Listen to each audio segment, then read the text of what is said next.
Ready to take a deeper look at where history, politics, and economics all intersect? Well, then you've come to the right place.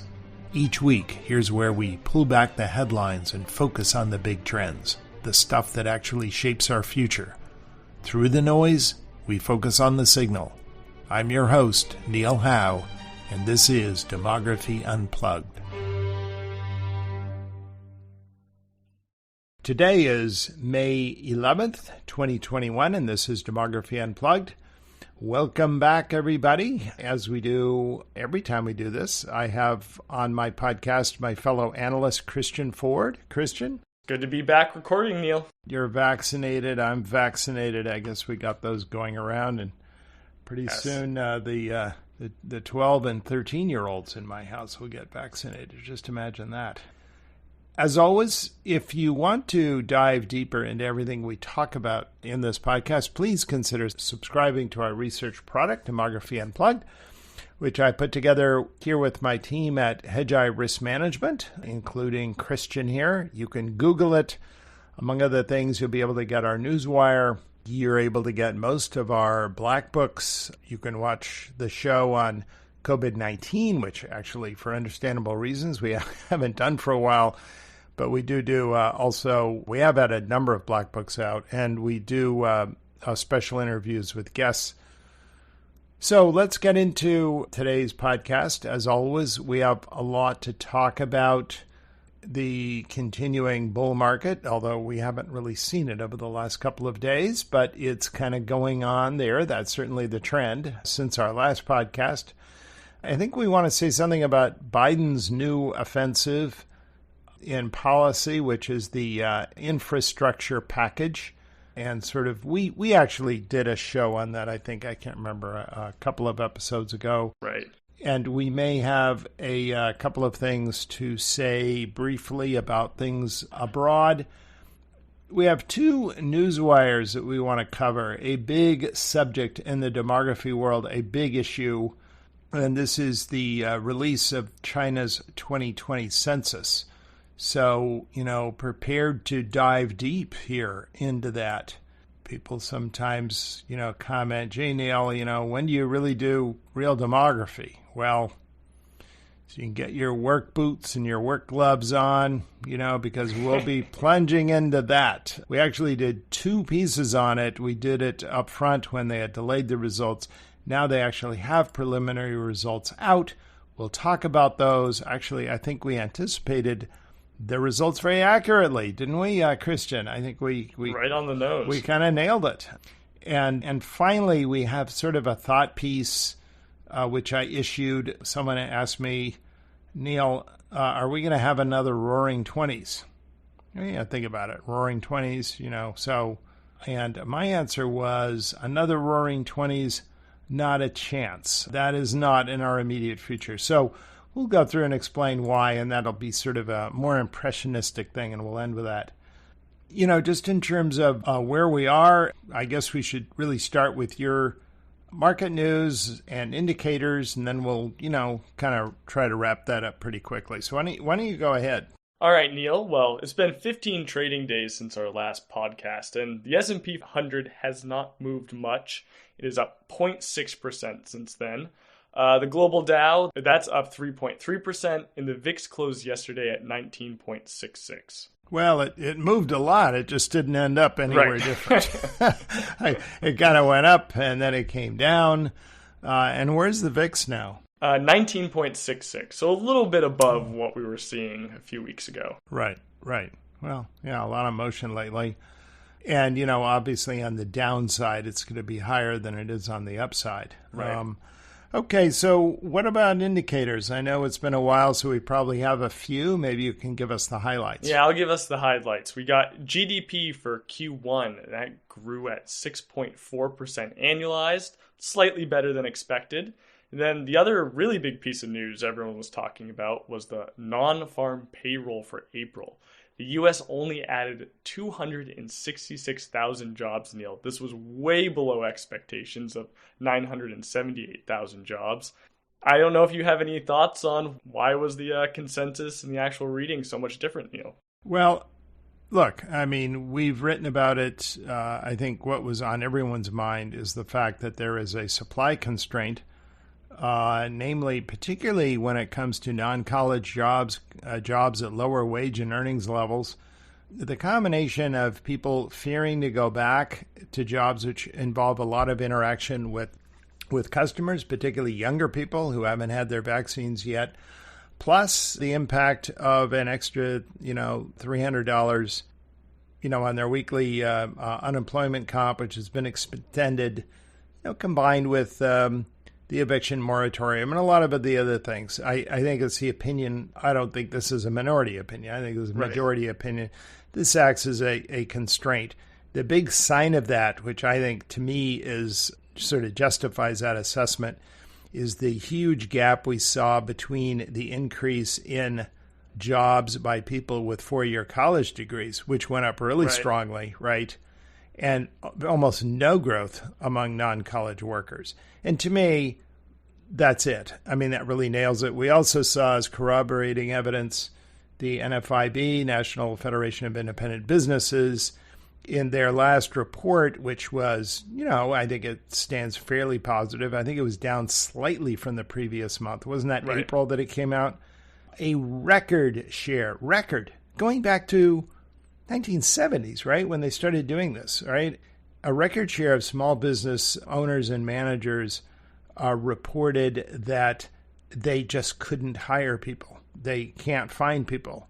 In other words, you can always say, I mean, my response to that is, well, just pay them more. They don't hire them. I mean, it's supply and demand, right? The problem, though, is that they might even be offering wages that are, substantially above what anyone paid before, 20, 30, 40% above. They still can't get anyone. So to me, that is a sign that there's a supply constraint. This gets kind of political, right? I mean, the Biden administration doesn't really want to talk about that. Biden sort of sloughed it off. You remember he sort of said, well, it's just 1 month.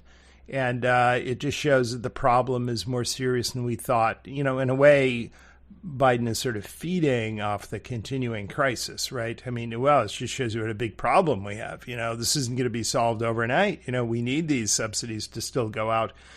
The Republicans, on the other hand, and I think this is the mood, obviously, in the House, but I mean, who cares about the House, right? The Republicans in the House don't matter. It's in the Senate where they matter. And I think on both sides, it's a much stiffer resistance now, because I think a lot of people are sensing that this could be, the beginning of a feeling of sort of limitations on what, on the kind of open-ended subsidy approach. Now, that is not going to be, that's going to be extended until September. Is that right? Right. I think it's September 9th. So it's not like it's just about to go away. That's a long time. We did have a federal judge throw out the CDC's eviction moratorium, but, that's going to go to appeals, and who knows? In other words, nothing's going to happen soon on that. The law moves slowly. And arguably, I would say, the CDC, ought to have extraordinary powers. Maybe I'm a minority here, but I think in emergencies, government agencies should have these powers. Frankly, I think government agencies should have the power to compel people to get vaccinated. But, everyone calls me a yahoo, but that's kind of where I am. And by the way, that is totally constitutional. That was confirmed back in, it was a Massachusetts case back in 1906. Massachusetts had a law that compelled people to get a smallpox vaccination. Believe me, you think COVID is bad. We used to get smallpox. It's been totally eradicated, right? But they had a law requiring people. That went to Supreme Court. Supreme Court said, in things that have to do with the public health and safety, when you're talking about life and death, yes, absolutely, government has the right to do that. Well, we're kind of softer stuff today. I know that everyone thinks that the courts allow governments to do a lot more today. Some people would say a lot less. But I think that one would be very, given stare decisis, it would be very difficult for courts to actually revise that. I don't know. That's kind of where I am on that. anyway, that's where we are. In terms of how the economy is doing, we are still in hedge-eye terminology in Quad 2. That's accelerating inflation, accelerating output. The COVID situation continues to improve as our vaccination rate continues to improve. 7-day cases, we're now down to 40,000. 7-day deaths average is now just under 650. It's kind of a longer tail than I think anyone's expecting, partly due to variants and all the rest.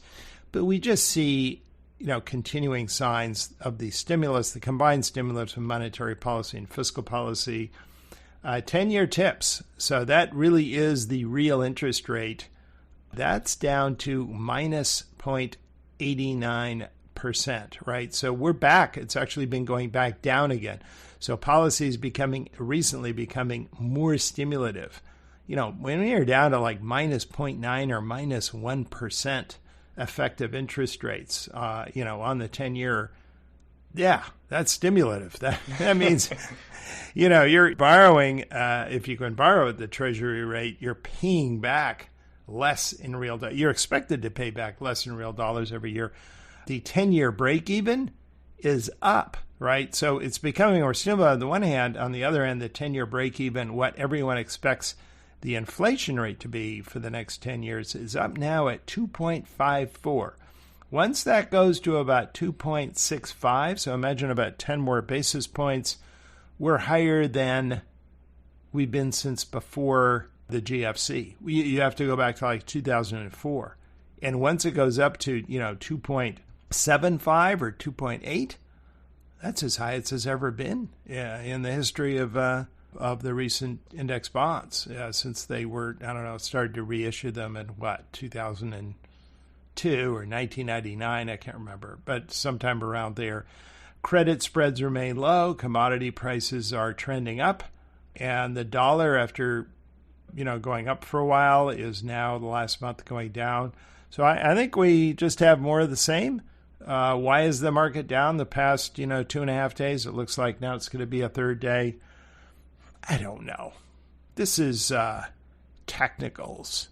As people would say, well, the SPY was overbought. Don't you love that explanation? It was overbought. It was due for. It always makes you sound so wise in retrospect. So that's it.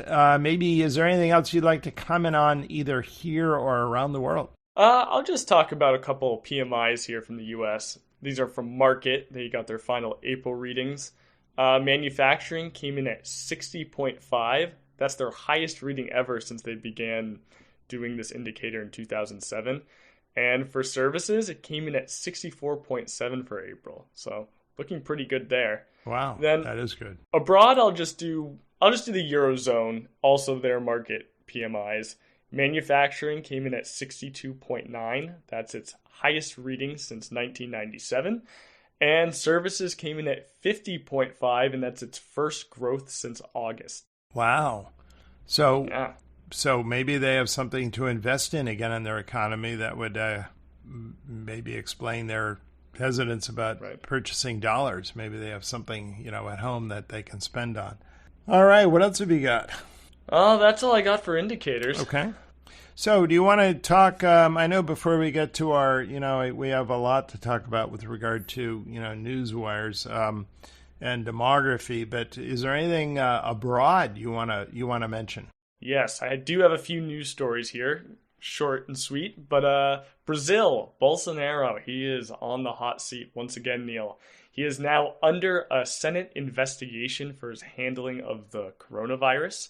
He is being accused of threatening governors and mayors about their reopening policies. And while this investigation, technically nothing will come of it, it's really being used to gather evidence for a possible impeachment trial. And people are saying Bolsonaro's support seems to be wavering even in his base because their COVID situation is still not great. Deaths are slightly coming down, but cases are pretty much a flat line, about 60,000 a day if you do 7-day average. Yeah, wow. Look, Brazil's a mess, and I think his approval ratings have to be way down by now, right? Right, they are going down.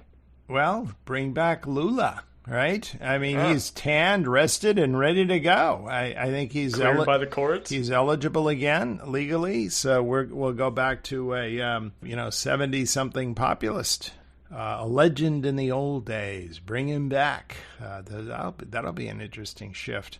No, this has been a very unpleasant experience for Brazil. Just by any definition, you'd have to just say is one of the most badly mismanaged situations in the world in terms of just what you don't want to do, right? And they also had some bad luck, obviously, on the variant situation with the P1. What else have you got? All right, I got one more story here for you. It's the EU and India have announced that they will launch trade talks. Now, they have tried this twice before in the past. This was in 2007 and 2013, and it always failed over something little. I think the last time it was about car manufacturing. But with growing tensions with China, India and the EU, they're both looking for other places they can have trade deals. Remember, we had talked about that investment deal with the EU and China, and there's more speculation that might fall apart. And it looks like they're both really willing to negotiate. The biggest contention at the moment is that India's really pushing for these vaccine patents to be waived, but the EU does not want to do that. So that's what analysts are saying is their biggest hurdle. Yeah, well, it's probably Germany that doesn't want to do that, right? Right. I don't think Angela Merkel does not want that. So, look, it's got to be good for Euro. And by the way, by doing that, if they do want to go back to China, they have more bargaining pressure. So, they have an interest in doing that.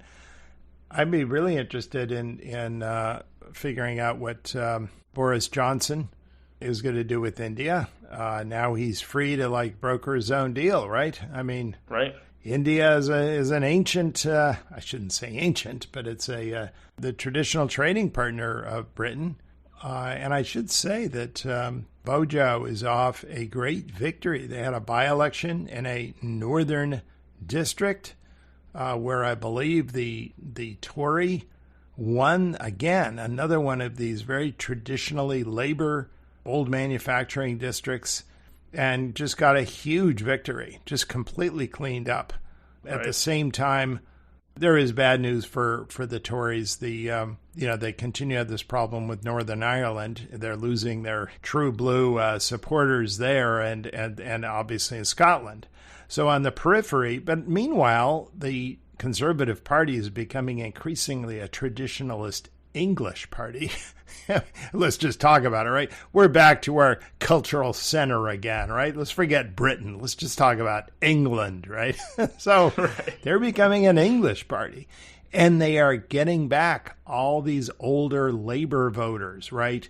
And the labor voters are trying to decide between a really split labor movement now, which you got, all the younger ones, they're sort of pro-Euro. They're kind of green. They're a little bit more internationalist and so on.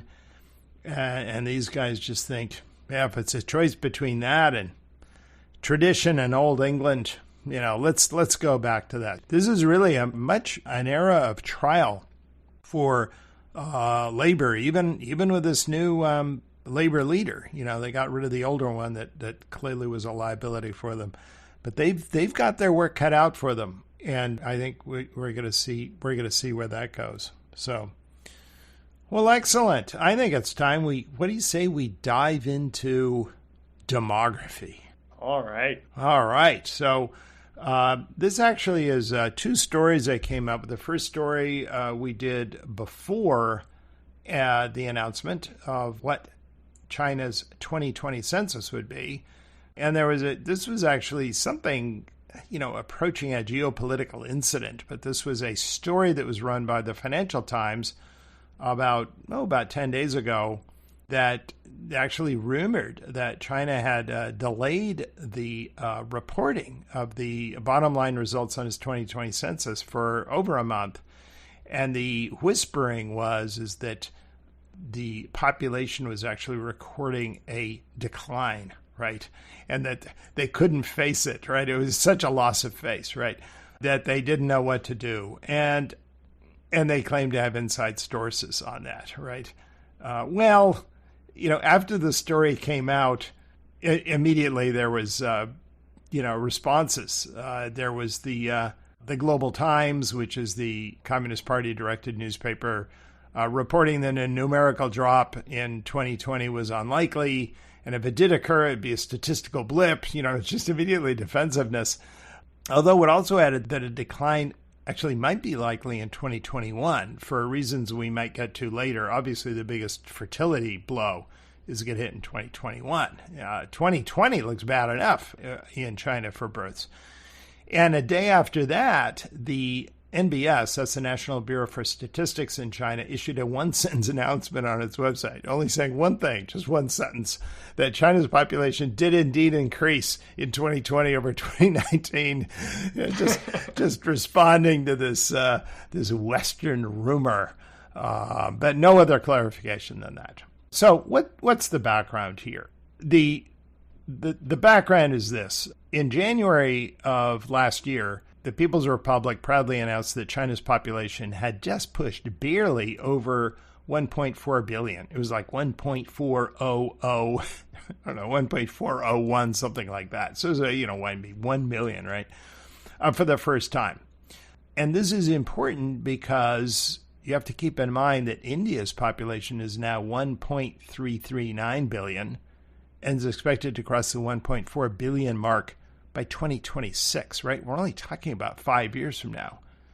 Every demographer, including those in China, understands that India will certainly surpass China numbers within the next decade. This is actually by 2027, according to both the UN and the U.S. Census IDB, the U.S. International Database. If indeed China hasn't already surpassed it, so you have a few minority voices saying that. So China's population itself is due to peak and start falling before 2030, right? So India surpassing it, and then China itself beginning to show virtually no growth just before 2030, and then starting to peak and decline again. Every PRC official understands this is a sensitive issue. According to the quoted NBS, again, National Bureau of Statistics, FLACS, the blow to China's numero uno self-image will require, and they quote here, careful preparation and, quote, close attention to public reaction. Well, I think you can imagine why. China has been the most populous country on earth for longer than Christianity has been around. Probably since as early as 221 BCE, when the first emperor of Qin, that's Qing Shi Huang, conquered the other warring states to establish a unified empire. So a lot's at stake. The last time China actually suffered a one-year population decline was during the disastrous Great Leap Forward famine, starting in 1960, 61, 62, which the government is understandably loath to discuss. That's I don't think it's not one of the three T's, right? Right. Tiananmen Square, Tibet, but it's right up there. I think there's probably also a I don't know what you want to call it. It's the unmentionable G, right? Great Leap Forward. Anyway, at his next party plenum, President Xi Jinping won't be eager to announce that China must decelerate its passing of 1.4 billion. And I'm sure he doesn't relish the prospect that it will be under his watch that the Middle Kingdom must fall below the first rung for the first time since the mighty Qin. Think about that. I mean, under your... That's wild. I mean, think about it. Over 2,000 years. And suddenly, this, again, you have to say it, kind of a loss of face. Anyway, so that's what's going on. Now, the background is this, and just this is where we kind of go underneath a little bit and talk about real demography, and that is that China, like most countries of the world today, follows the example first set by the United States back in 1790, according to its new constitution.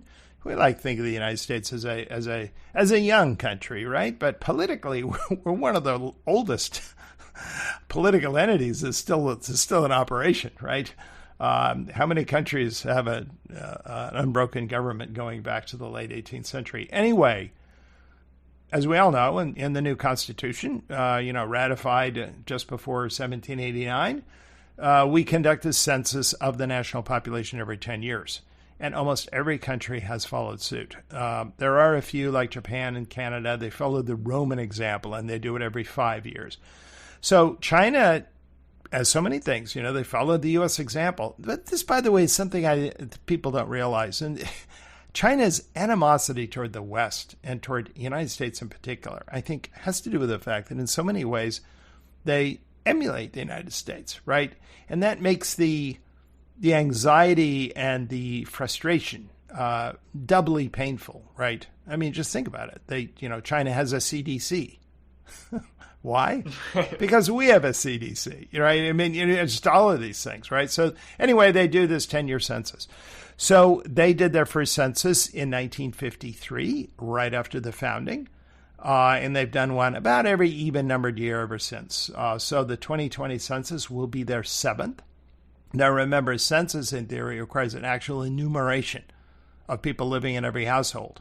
And this usually makes it the best available measure of the actual national population on the census date. So you might be asking, though, well, if you do a census once every 10 years, so what about the other years? How do we know what's happening, between all those 10 years? Well, typically countries will make estimates based on other official numbers like births and death records or, surveys of randomly selected households. These are always less accurate than the decennial census, right? So every time a new census is conducted, we revise the prior 9 years upward or down years to fit the new decade ending landmark. So this is what everyone's going to be doing, by the way, this year and next as the results of the new census comes in. So now you have to ask, how reliable is this whole process for China as compared to other countries? And I think the consensus is China's official demographic numbers are problematic. And I think there's a lot of reasons, many that are familiar of anyone dealing with statistics from China. Like so many other official statistical agencies in China, the NBS suffers from inadequate transparency. Neither its sources nor its methods are fully made public. And when outside demographers raise questions or problems, the NBS often offers no response. And some higher officials may question the demographer's patriotism. That does happen. We've had a lot of contact. I've worked with some of them over the years. I've been to China a couple of times to actually talk with demographers there. The NBS's results may themselves be effectually overruled by other more powerful agencies in determining China's official number. And as a result, even Chinese agencies may sometimes cite very different numbers for population or mortality. For the really politically sensitive ones, they try to make sure everyone's on the same page. So let's now divide it up into decennial results and these annual estimates. The decennial results are widely regarded as credible simply because it's, what are the numbers you're going to believe? Some people do attack them, and I'll mention a couple here. There is Shailendra Raj Mehta, who is the director of India's MICA Institute, and he's among those who claim that China's decennial censuses are not internally consistent. And he observes, for example, that the number in an age bracket in one census does not reliably track the number in the 10-year older age bracket in the next census, right? And particularly when you don't have much immigration, like census, they should track. I mean, other than a mortality adjustment factor, in other words, your 10-year-olds in one census should match the number of 20-year-olds in your next census. And at that age, not many are actually dying, right? So in his opinion, China is trying to overestimate its population. I think a lot of, and this is what gives this whole claim, right, some plausibility. A bit more extreme and notorious and much publicized are the views of Yi Fuxian. This is the professor of reproductive health and endocrinology at University of Wisconsin at Madison. Yi actually grew up in China. He left China in 1999, still actively counsels women in China who want to escape forced abortions. It's probably not so much of a problem now, but it certainly used to be. He believes that the CCP knowingly inflates official population totals in order to justify the authoritarian family planning bureaucracy and to assure the public of China's future prospects. Now, his opinions are way out there. This is definitely a small minority view, but he estimates that China's actual population is smaller than 1.4 billion by as much as 140 million. So that would mean what? 140 million. So I guess that would be 1.26. Right. Yeah, that's a big miss. I think you could say. Yeah, it's hard to miss 140 million people. He also says that China's population is already declining. He has said recently that India may have already surpassed China in numbers, and most provocatively of all, he has said that China's economy will never surpass that of the U.S. He has a large following in China. He has 140,000 Weibo followers, and after China, after first banning his books, China now allows him to return, and he routinely lectures at demography gatherings on the mainland. So those are the views on the decennial estimates. The real controversy, though, has to do with their intradecennial estimates. And I think questions could be raised about both of them. And there's much larger number of critics here. It's believed that the NBS faces an underreporting in the official death count. Compliance in China is a lot worse than Westerners think. And I come across this a lot. Having been to China, having talked to people, I come back and in the United States, and we all think, oh my God, China, it's got this, one-party government. I mean, everyone must follow the rules. No. Tax compliance in China is terrible, and no one follows what the bureaucrats are saying. You've got all these different layers of provincial governments, and the emperor, he's way far away. I mean, who's watching, right? So it's kind of chaos there, and there's widely assumed to be actually very poor compliance with things, for instance, like registering deaths. More importantly is the fact that it faces an under-registration of births. And this is mostly because, and this particularly when the one-child policy was in full gear, mothers don't want to face penalties for births above the limit or attract other forms of unwanted attention from hukou authorities. The hukus are the local provincial governments which track you all your life. You're always a member of your hukou no matter where you go, right? And this is obviously a problem for people from rural hukus and want to work in cities. They're basically stripped of benefits, and this is a well-known issue in China. So because these two problems work in opposite directions, undercounting deaths, undercounting births, no one knows what the net effect is. Because they're recognized, the NBS introduces various fudge factors based on earlier decennial censuses. For instance, since we know that people are underreporting births, they kind of just shift up all the births, Just sort of, an extra little, well, because we know from earlier decennial censuses, right, when we really could count people.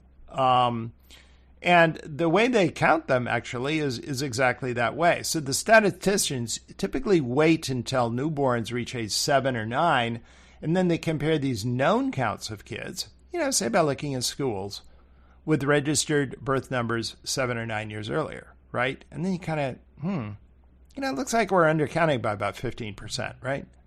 So you say, okay, well, now when you get a reported birth number, we'll just add another 15%. So you can imagine how that works. Or better, they take the 10-year count in a decennial census and compare it to registered births 10 years earlier. See how that works? So then you just try to match them. Of course, unfortunately, this leads to correction factors that are hopelessly out of date, replete with slippage. There have been many studies showing that all the expert people looking at fertility rates show just enormous variability. And we'll come back to that because actually I think that's the single biggest issue, because the fertility rate is critical in looking not so much where China is right now, but where it's going, right?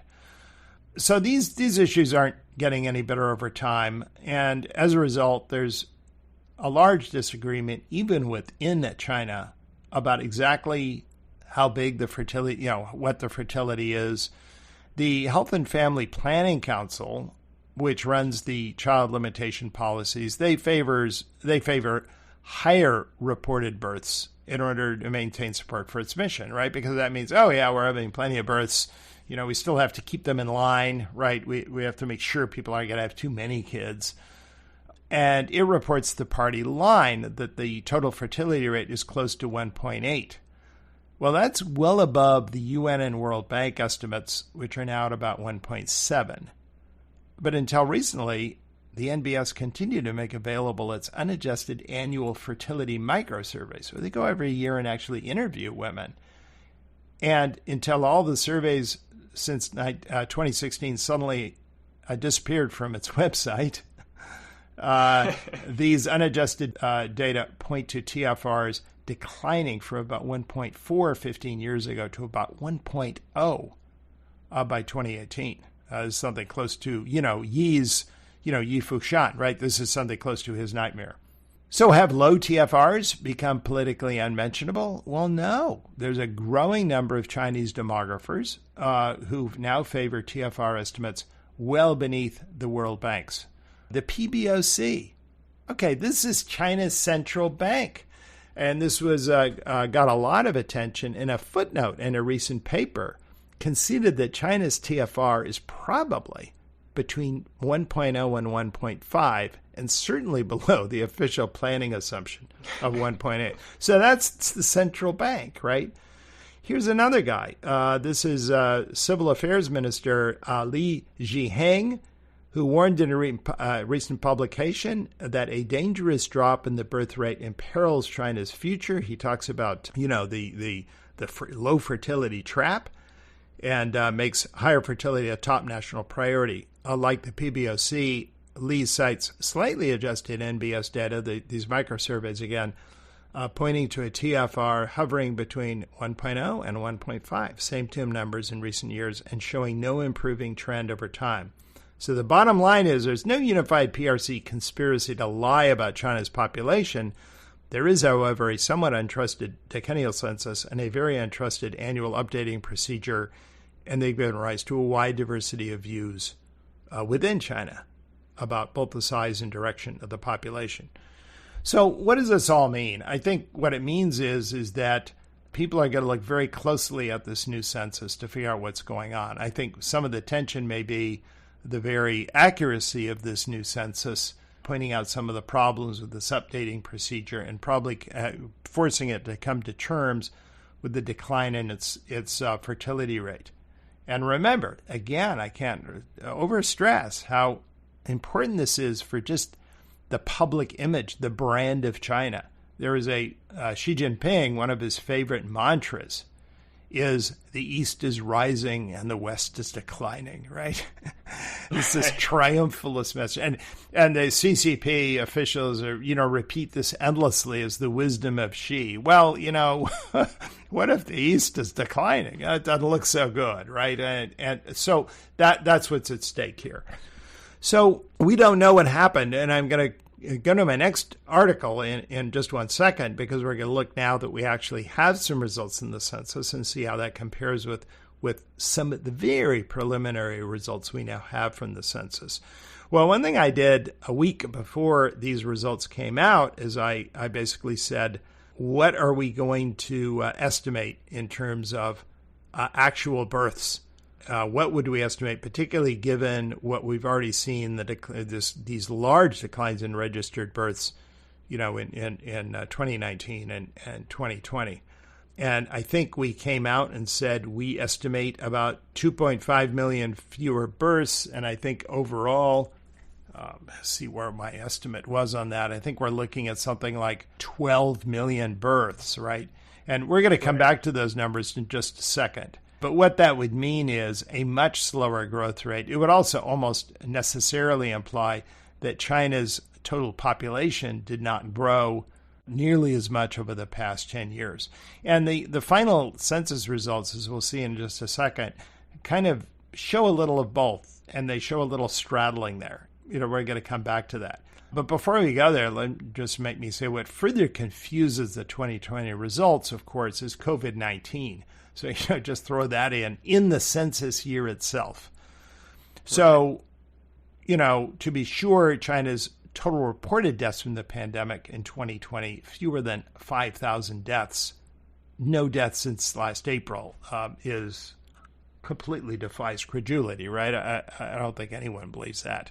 Nor has the NBS offered any preliminary look at excess mortality in 2020, right? That's how we estimate this. What are the total deaths in 2020? People get really eager to see that. Well, we even now we don't have that number yet. In a census, though, everyone alive has to be counted in every household, right? In this case, they do it as of the evening of October 31st, right? So you want to count everyone at one moment, right? And that's particularly how the Chinese census works. So, even if it's on holiday, people are traveling, just bam, snapshot, right? So we're not going to double count you, right? Wherever you are right now. Yeah, but I don't really live here. We don't care. We're going to count you there. I don't know. You're just visiting your cousin. That's okay. But for right now, this is where we're going to count you, right?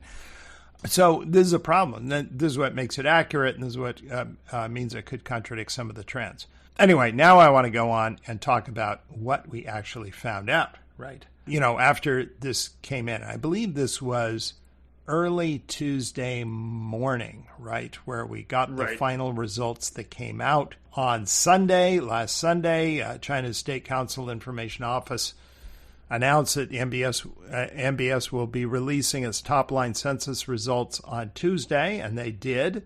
And the new speculation emerged that, the delay had nothing to do with the aggregate population, but rather with disagreements over which provinces, were counted as winning or losing. You can imagine COVID-19 really affect that as people are migrating back and forth between provinces, which, very well may be the case. So what I did, and this was actually right before these final results came out, we actually, as you recall, Christian, we looked at the recent NBS totals for annual births. Now, these are based obviously on estimates from the 2010 census.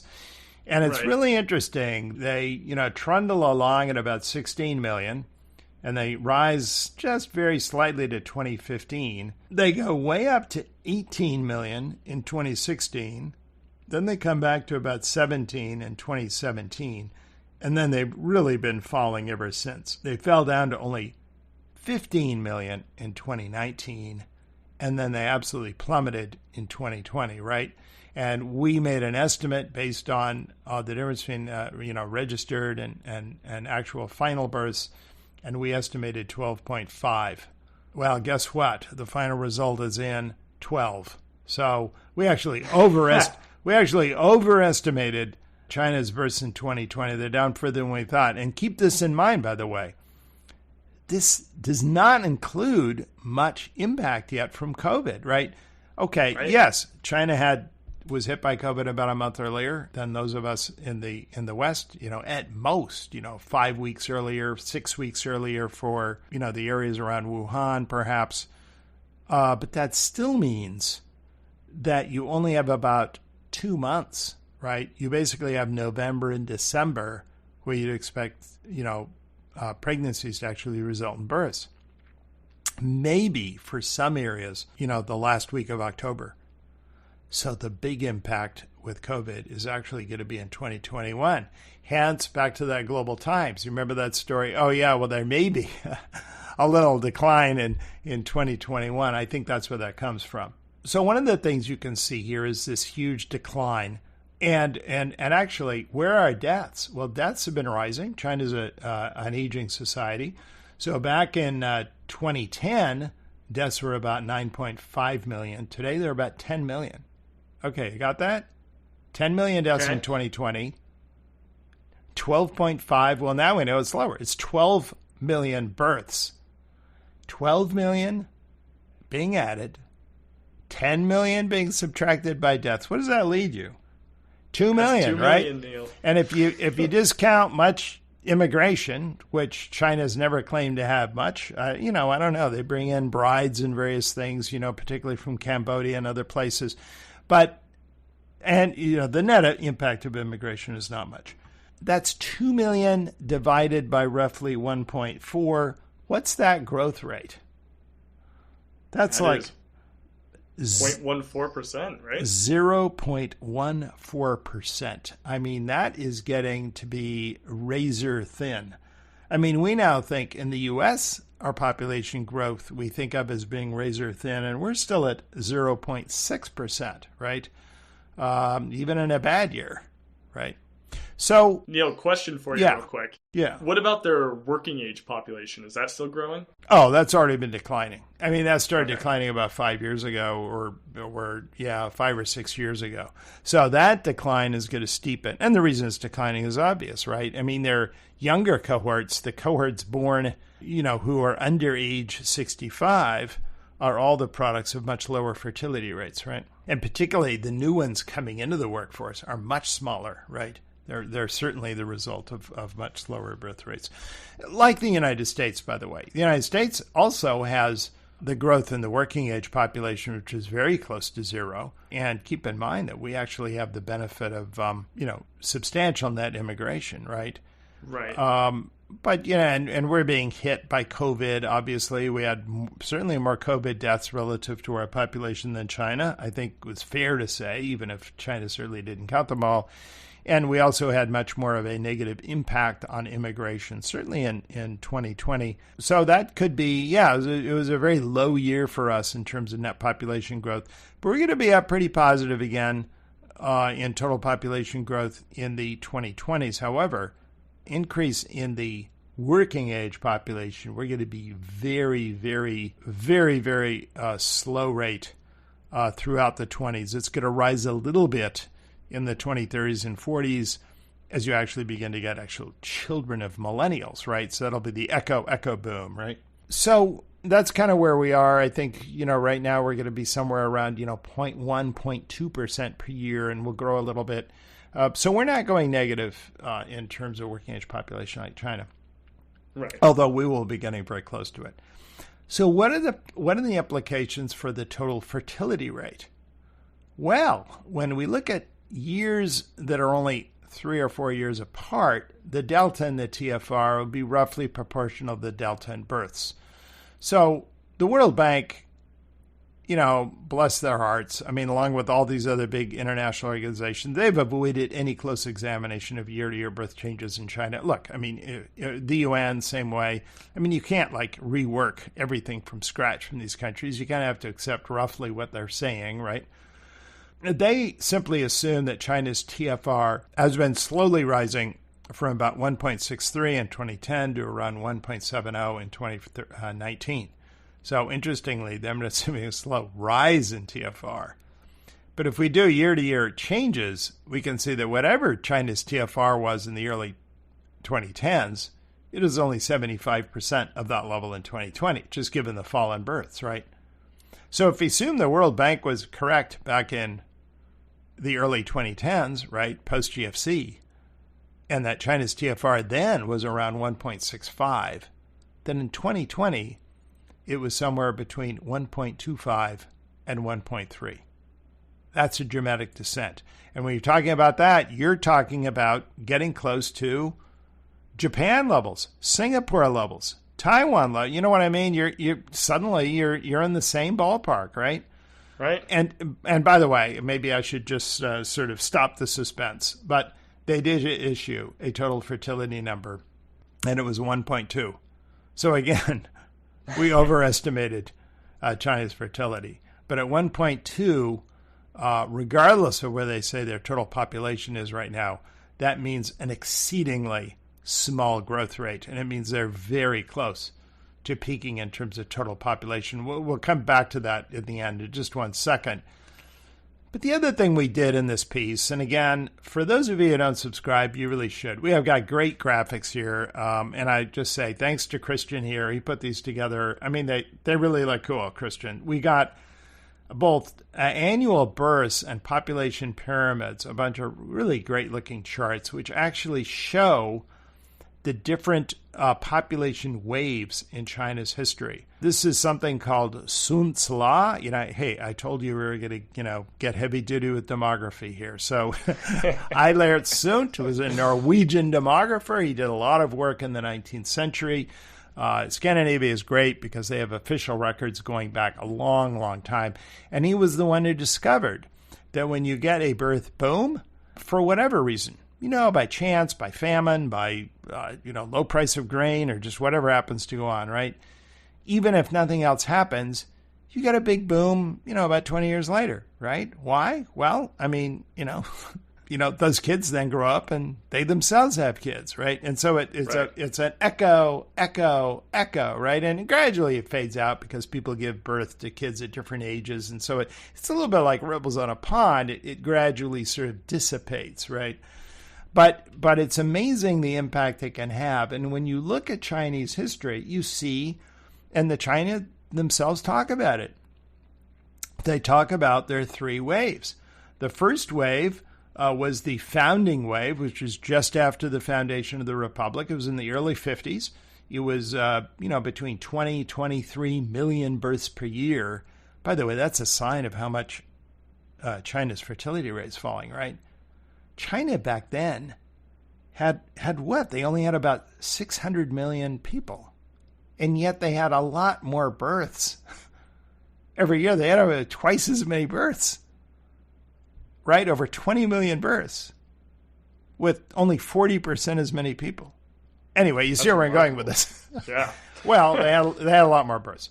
Okay. They also, by the way, at that time had much higher infant mortality. So that took care of a lot of them.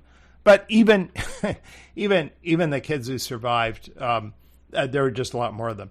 Then you had the gigantic, famine of the Great Leap Forward. And then you had that boom, the founding wave, giving their own baby boom, which went up again. And of course, with fertility rates as high as they were back then, that led to an even greater bulge in the late 1960s, 1970s. This is the Cultural Revolution wave, right? So this is when everyone was screaming along with Mao, and and you got all these kids, they're actually getting rid of all the Confucian culture and scrapping all the old and ancient Chinese stuff in the middle of villages. Okay, that's when they had this sudden other big wave, and that went up to about 27 million a year, okay? Well, then it went down again. Why? Well, because then you had all the parents, the people of parent age, were the people who had been born during the Great Leap Forward. Not many of them. A lot of them died, in fact, as little kids. Okay, so that was a big bust, right? But then the Cultural Revolution wave had their own kids. When did they have them? Count forward about 20 years.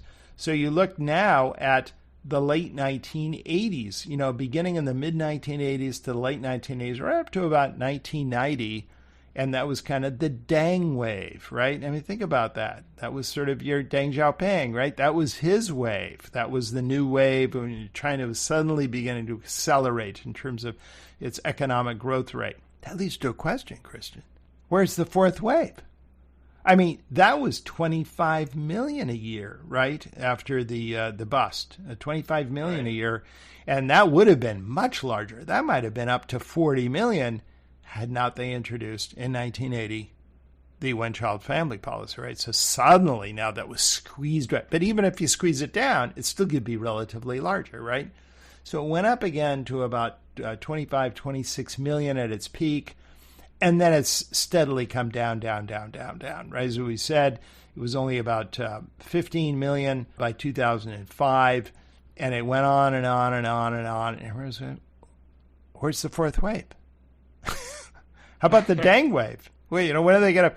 Well, think about it. The Deng wave are having their kids later, right? So instead of looking for 20 years later, maybe we should look at 25, 26 years later.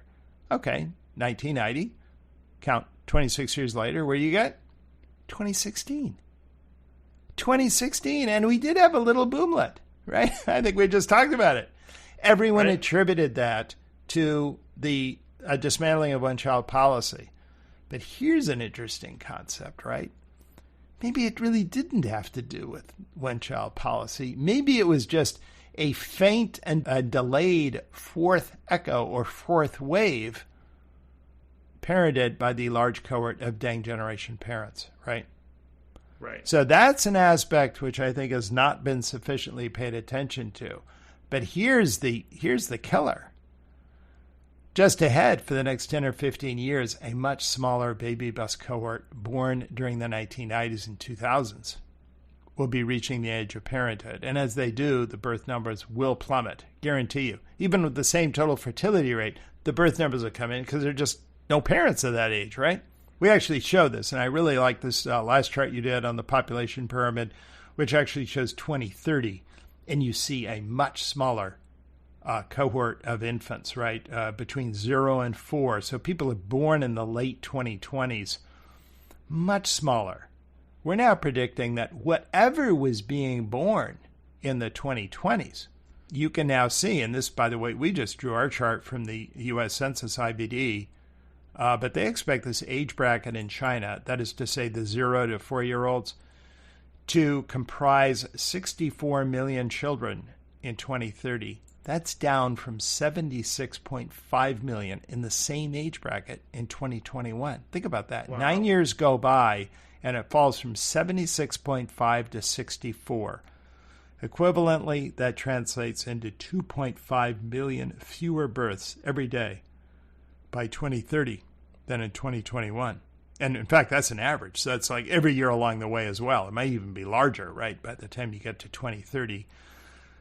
So you begin to see where we're going here. Not only is the births down and the fertility numbers down, but if you then superimpose this fertility rate on, and let's discount 2021, you'll likely see even lower fertility, right, because of COVID. But let's assume that it kind of goes down even further, right? And then it kind of jumps back a little bit up, post-COVID.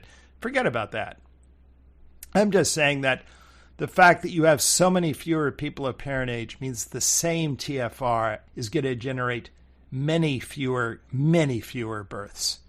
And that will tip China into negative population growth. All right. Now, in terms of what did the new census actually predict, I think it's a doctored number. They can't doctor the birth numbers because they're too reliant on those. The actual number came out was, what was it? It was 1.401, something like that. Right. Or 1.41, but it was probably just rounded up. So they probably rounded up. It's probably 1.046 or something like that, right? So that was a slight increase over what they already announced for 2019. And I think that was just, they had to do it. I don't think they could possibly, I think they just adjusted the whole, they had another fudge factor for the whole population. Just say, oh, well, and everyone has to do that. Here and there along the way, there's little undercounts or things that you confirm. I mean, anybody that deals with numbers and huge spreadsheets and models, you realize there are a million ways of, cooking the data slightly. And I think that's what they did because there's virtually no difference from what they had already said they were going to be at 2019, even the United States. And I think everyone agrees that we have a much more accurate reporting program. I had a larger shift, right, between the actual updated estimate for 2020 based on the 2010 census, and the actual result of the 2020 census, right? And proportionally, it was maybe 3 times as large. So how did China end up with no adjustment at all? So I think it was, anyway, a doctored number. And I will say one other thing, and we really did take off we put on our work boots, didn't we? We unplugged. We unplugged here. Maybe sometimes I fear for this. This is Mengqiao Wang, or I guess I assume he's Wang Menchao, right? But anyway, surname. I'm assuming Wang is a surname. Anyway, of Sichuan University, recently recomputed the annual fertility mini-surveys of the MBS conducted for 2016 through 2028. Remember I said the MBS conveniently lost them? Well, he was actually able to recompute them using a very clever statistical algorithm, and he published them in a paper. I'm not sure NBS was happy about that, but he did that. And he found that these mini-surveys continue to point to an annual TFR of between 1.0 and 1.1. Now, I'm not saying that there's no underreporting of births. There is. So I think, he's not claiming that means the TFR is down there. But it means that he says that you have to take this data seriously. But he also discovered something else. He discovered a reason why underreporting may not be as serious a problem as it once was. And that's this. This is actually fascinating. And he has wonderful tables in here. Again, we reproduce this. Do I sound like a shill now for Demography Unplugged? Go ahead and subscribe. But apparently, according to these mini surveys, nearly all the decline in the TFR in China over the past 15 years has been due to a decline in the rate at which women are giving birth to a first child. There's been little or no decline at the rate which they're having a second child, after they have a first, or a third after they have a second, right? And obviously, that's not very often. So that's fascinating to me. And you can just see that. So he also saw there was a slight rise at the rate in which women report giving birth to a second child. Very small. And arguably, this increase is evidence that the impact of the new two-child policy, right? It may be that more women feel they're now free to have a second child, or after having had one, they feel freer to report it. Maybe that's more to the point. But the steady decline in the rate at which women are giving birth to the first children does even more to undermine the underreporting assumption, because after all, there's never been any legal barriers to a woman having a first child, right? Now, so long as you're married, that's another problem, right? Which they have to deal with. If you're not married, then you do actually face problems, and that's another problem that women in China are complaining about. But there are no problems with as long as you find some way to legally get married or have legal marriage status. Yet these are the births that have been sinking the most. You get the problem? These births have been sinking the most. And why are children experiencing the steepest declines? Well, as I've said so many years, probably for the same reasons why first children are declining in Hong Kong, Singapore, Taiwan, Japan, South Korea, everyone else around there. I mean, especially in growing urban centers, young women are less attracted to marriage. Marriage and therefore childbearing is happening at older ages. Two-income families have become the norm. The cost of raising children seems unaffordable. I mean, you just go on and on through all these reasons, right? And Wang also observes that the rapid decline in first births throws doubt on the efficacy of any further loosening of child limits. And that, I think, is the most profound point of all. Because after all, if the growing challenge is women's unwilling to have first births, liberalizing restrictions on higher order births is kind of beside the point, right? Right. So high-ranking Chinese officials seem to be leaning, by the way, toward further liberalization. And according to one suggestion recently floated by the vice governor of Liaoning province, that's one of China's three Manchurian provinces, that these three provinces ought to be the first to lift national family restrictions entirely. This suggestion, I think, is likely to be approved fairly soon. And by the way, these three Manchurian provinces, they have negative natural rates of natural increase. In other words, they already have more deaths and births. This is these heavy manufacturing districts up in the north. A lot of them are being closed down, high unemployment, not doing well economically. It won't be long, I think, before the entire nation follows suit, especially if China's top leaders are galvanized by these new fertility estimates, right? But here's the deal. If Wang is correct, getting rid of current family limits, even if they got rid of them all, is not nearly enough to reverse China's declining fertility trend, right? To have even a prayer of success, the PRC is going to have to completely reverse gears. It will have to shift overnight from punitive antinatalism, which is what it now practices, to generous pronatalism, from throwing obstacles in the way of births to actively encouraging and subsidizing births.